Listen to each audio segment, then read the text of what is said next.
Hi, my name is Jeremy. This is my week 7 video. My article that I chose involves background checks on volunteer fire departments, and it's up to the department to do these background checks.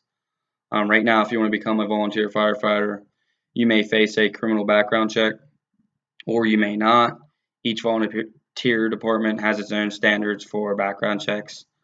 Although the practice is becoming more common, steps are being taken toward a standard method of criminal background searches on volunteers. Uh, some people agree with them, some people don't.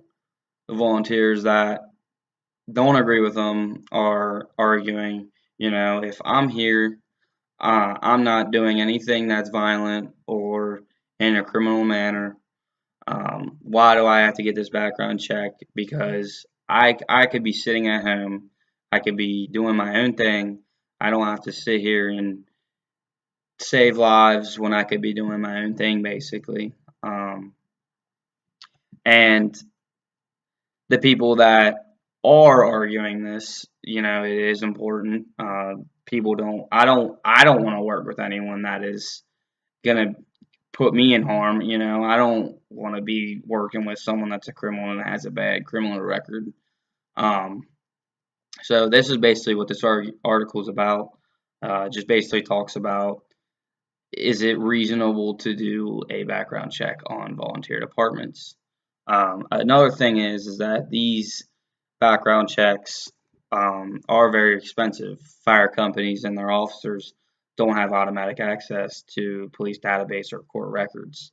Um, this article is talking about Maryland and the states around Maryland. While Maryland law authorizes background checks through the state, Fire Marshal's Office for volunteer firefighters and rescue squad personnel, the law does not currently require those checks. And even if the volunteer company wanted to do the checks through the state fire marshal, it couldn't. The company wanted to do checks um, every 6 months, and they just couldn't do that. The officer of the state fire marshal hasn't been doing the checks for about 3 years because of the personnel and the budget constraint.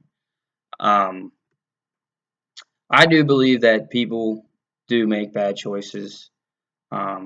You should be forgiven, but there comes a point where if you got a bad criminal record, this goes for anywhere. You shouldn't be hired on, even if it is volunteer. I went ahead and talked to my mentor about this, and he kind of just explained what this article explained. You don't want to work with someone that is going to put you in harm's way. You don't want to work with someone that's a criminal. That just makes your job more frustrating, and it can put a weight on your back when you are working.